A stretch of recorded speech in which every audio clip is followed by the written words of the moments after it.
Penis में होने वाली बहुत सारी बीमारियों में एक बहुत कॉमन बीमारी है हाइपोस्पीडियास। हाइपोस्पीडियास का मतलब होता है कि अगर ये मान लीजिए कि बच्चे का पेनिस है और ये पेनिस में ओपनिंग जनरली पेशाब का रास्ता जो यहां होना चाहिए तो यहां नहीं होकर के यहां हो सकता है, यहां हो सकता है, यहां हो सकता है, या स्क्रोटम जिसको मतलब हाइड्रोसिल कॉमन टर्म में बोलते हैं उसके एरिया में हो सकता है, मतलब स्क्रोटम के एरिया में, या उससे नीचे भी हो सकता है जिसको पेरिनियल बोलते हैं। तो आज हाइपोस्पीडियास के बारे में बात करेंगे। ये कंजेनिटल प्रॉब्लम होता है, मतलब मां के पेट से ये प्रॉब्लम हो सकता है। तो कभी कभी गार्जियन ऐसा कंप्लेन करते हैं कि सर देखिए ना, बच्चा तो पैदा हुआ है लेकिन इसका नेचुरली खतना हुआ पड़ा है। नेचुरली खतना हुआ पड़ा है मतलब जो एंटीरियर साइड में है, ये आगे का साइड होता है, आगे के साइड में स्किन नहीं रहता है, पीछे के साइड में जरा थोड़ा ज्यादा स्किन रहता है जिसको हुडेड प्रीप्यूस बोलते हैं, मतलब सांप का फन रहता है उस टाइप से। इसका कंपोनेंट हो गया कि हुडेड प्रीप्यूस है। दूसरा है कि आपको बताया कि पेनिस का ओपनिंग यहां नहीं होकर के यहां हो सकता है, यहां हो सकता है, यहां मतलब पेशाब का रास्ता यहां नहीं होकर के उसके नजदीक कहीं भी हो सकता है। दो हुआ। तीसरा है कि कॉर्डी हो सकता है, मतलब पेनिस जो है वो टेढ़ा हो सकता है, बच्चे का पेशाब का रास्ता टेढ़ा हो सकता है। हो सकता है कि बचपन में ये चीजें ना पता चले, थोड़ा बड़ा हो, मतलब पैदा होने के टाइम से थोड़ा बड़ा हो, थोड़ा पेनिस का साइज बड़ा हो तो ये चीजें प्रोमिनेंट हो, ये चीजें दिखे आपको। फिर चौथा हो जाता है कि मिएटल ओपनिंग, मतलब जो मिएटस है, मतलब जो पेशाब का रास्ता जो ओपनिंग है वो बहुत पतला रहता है। तो क्या होता है कि पेशाब की धार बहुत पतली होगी और इस तरह की वजह से बच्चा जब भी पेशाब करेगा तो बहुत रोएगा। एक बच्चा मेरे पास आया था अभी रिसेंटली, उसके गार्जियन बहुत एंग्सियस थे कि मतलब देखिए ना सर, बच्चा पेशाब ही नहीं कर रहा है और बच्चे को पेशाब का रास्ता ही नहीं है।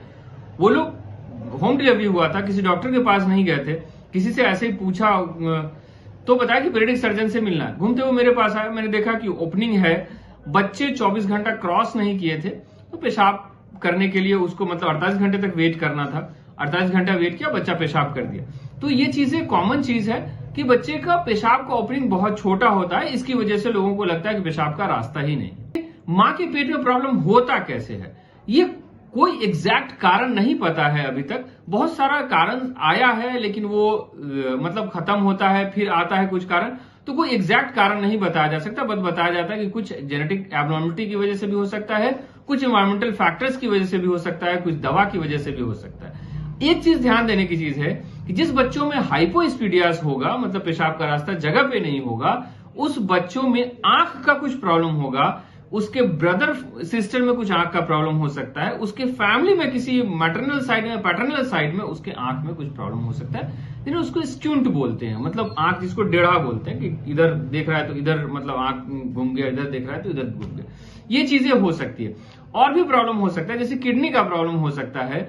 तो पेशाब के रास्ते की अगर सर्जरी करते हैं तो किडनी से हमारा कुछ लेना देना नहीं होता है। लेकिन हमारे जो सीनियर्स हैं एक बार मतलब इस केस में फंसे हुए हैं कि गार्जियन उसके बाद अल्ट्रासाउंड कराया तो गार्जियन कहने लगे कि नहीं सर, आप तो ऑपरेशन करके किडनी निकाल लिए बच्चे का। तो ऑपरेशन से पहले एक अल्ट्रासाउंड करा लेना जरूरी है कि बच्चे को किडनी का क्या स्टेटस है, 1 किडनी है, 2 किडनी है या 3 किडनी है, या किडनी खराब है, कैसा है, वो चीजें हम लोग रूटीनली कर लेते हैं। ऐसे अल्ट्रासाउंड का उस मतलब सर्जरी से बहुत ज्यादा कंसर्न नहीं है। होता है मतलब जैसे अगर 200 से 300 बच्चा पैदा हुआ, लड़का पैदा हुआ, उसमें से एक लड़के में चांस है कि हाइपोस्पीडियास हो जाए।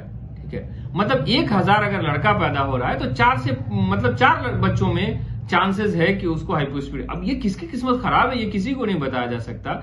अक्सर ये चीजें पहले नहीं दिखती थी, अब मेडिकल साइंस एडवांस हो रहा है तो ये चीजें दिखने लगी हैं, लोगों को समझ में आने लगा है कि ये प्रॉब्लम है और इसका सर्जिकल करेक्शन जरूरी है। तो लोग डॉक्टर से मिलते हैं, अपने प्राइमरी लेवल पे मिलते हैं, फिर अपने मतलब पीडियाट्रिशियन से मिलते हैं, फिर पीडियाट्रिक सर्जन से मिलते हैं, तो बताते हैं कि ये कंजेनिटल प्रॉब्लम, पेशाब के रास्ते का प्रॉब्लम है, सर्जिकल करेक्शन के बाद ये चीजें सही हो जाएंगी, तो गार्जियन एश्योर हो जाते हैं। इसका सिंपली सर्जिकल है। बहुत सारे गार्जियन हमको पूछते हैं कि सर दवा से इसका कुछ इलाज नहीं हो जाएगा। दवा से इसका कोई इलाज नहीं है। हाँ, इसकी वजह से अगर कुछ कॉम्प्लिकेशन हुआ, जैसे यूटीआई हो सकता है, तो उसका दवा से जरूर इलाज है। स्किन का एक्सकोरिएशन है, मतलब स्किन में इन्फेक्शन है आसपास में, उसका दवा से जरूर इलाज है। लेकिन एज पर बोलते हैं कि अगर हाइपोस्पीडियास है उसका दवा से कोई इलाज नहीं है, हमको सिंपली उसकी सर्जरी करनी है और सर्जिकल करेक्शन करके उसको सही करना है, पेशाब के रास्ते को सही जगह पे लाना है। हमारे पास जो बच्चे आते हैं बहुत बार ये कंप्लेन करते हैं गार्जियन के, सर बच्चा बहुत छोटा है, इस एज में तो सर्जरी नहीं करा सकते हैं ना, बहुत सारा दिक्कत है, सर्दी का टाइम है, गर्मी का टाइम है, मौसम खराब है, माँ अभी बच्चे को मतलब संभालने लायक नहीं है। तो उन गार्जियंस के लिए एक मेरा ये संदेश है कि जनरली इसकी सर्जरी 6 महीने से 18 महीने तक हो जाती है। 6 महीने से 18 महीने तक सर्जरी कर देते हैं। अगर बहुत ज्यादा आप डिले करना चाहें कि नहीं अभी हम सर्जरी नहीं कराएंगे, तो प्लीज आपसे रिक्वेस्ट है कि स्कूल जाने से पहले पहले उसकी सर्जरी कंप्लीट करा देनी है। कभी कभी ऐसा होता है कि जैसे आपसे सर्जन बात करके जाएंगे कि हम कोशिश करते हैं कि एक स्टेज में सर्जरी कर दें, लेकिन अगर वो सर्जरी करने पहुंचे तो पता चला कि एक स्टेज में नहीं हो सकती, उसको 2 स्टेज में करना पड़ेगा। तो 2 स्टेज की सर्जरी हो, कम से कम मिनिमम गैप 6 महीने का होना चाहिए। कभी कभी सर्जरी करने में एक कॉम्प्लिकेशन फिस्टुला होता है, यूरेथ्रोक्यूटेनस फिस्टुला होता है, मतलब पेशाब दूसरे रास्ते से भी आ सकता है, उसको करेक्शन करने के लिए भी 6 महीने का गैप चाहिए। तो कम से कम आपको 1 साल का गैप लेके चलना है कि हमको जब बच्चा स्कूल जाए उसके 1 साल पहले से हमको सर्जरी स्टार्ट करवा देनी है। तो बच्चा स्कूल जाते जाते उसको दूसरे बच्चों के रिस्पेक्ट में उसको अपना पेनिस नॉर्मल साइज का दिखेगा तो उसको बड़ा एम्बैरेसिंग नहीं लगेगा। नहीं तो आजकल के बच्चे बहुत मतलब 5G के बच्चे हैं, तो दूसरों से कंपैरिजन करते हैं सारी चीजों का। अगर वो पेशाब करने जाएंगे दूसरों का पेशाब का रास्ता देखेंगे, अपना पेशाब का रास्ता देखेंगे, उनको खराब लगेगा और फिर चिढ़ाते भी हैं एक दूसरे को लोग। तो एक बात यह है कि हम सर्जरी क्यों कराते हैं, इसका क्या फायदा है, नहीं कराएंगे तो क्या नुकसान है। सर्जरी कराने का एक फायदा तो आपको बताया कि बच्चे साइकोलॉजिकली सेटिस्फाइड रहेंगे कि नॉर्मल पेनिस जो होता है दूसरे बच्चों का वैसा मेरा भी पेनिस है। दूसरा फायदा यह है कि अगर पेनिस इरेक्ट होगा तो वो सीधा होगा, वो तनेगा तो पेन नहीं होगा उसको, नहीं तो इरेक्शन के टाइम में जैसे कॉडी रहेगा उसको तो बहुत पेनफुल रहेगा, वो इरेक्ट नहीं कर पाएगा। तीसरा है कि पेशाब का धार नॉर्मल नहीं जाएगा, वो नियर नॉर्मल हम लोग करने की कोशिश करते हैं। एकदम 100% नेचुरल तो किसी किसी केसेस में हो जाता है, लेकिन मोस्ट ऑफ द केसेस में नियर नॉर्मल मतलब नॉर्मल जैसा हो जाता है। कि जब बच्चे की शादी होती है तो उस टाइम में अगर हाइपोस्पीडियास रहता है, अगर सीवियर डिग्री का हाइपोस्पीडिया मतलब उसका पेशाब का रास्ता यहां नहीं होकर के यहां है, तो बच्चे को फादर बनने में बहुत प्रॉब्लम होगी। अगर कॉर्डी अगर है तो कॉर्डी है तो इंटीमेट होने में बहुत प्रॉब्लम होगा, मतलब संबंध नहीं बना सकते हैं। अगर कॉर्डी नहीं है तो वो संबंध बना सकते हैं, लेकिन फादर बनने में बहुत दिक्कत होगी। तो इस वीडियो को ज्यादा से ज्यादा सुनिए, ज्यादा से ज्यादा लोगों तक शेयर कीजिए, और जो लोग परेशान हैं इन चीजों से उनको आश्वस्त करने के लिए, उनको समझाने के लिए कि ये एक बहुत बड़ा प्रॉब्लम नहीं है, ये सर्जिकल करेक्शन से सही होता है, ज्यादा से ज्यादा लोगों तक शेयर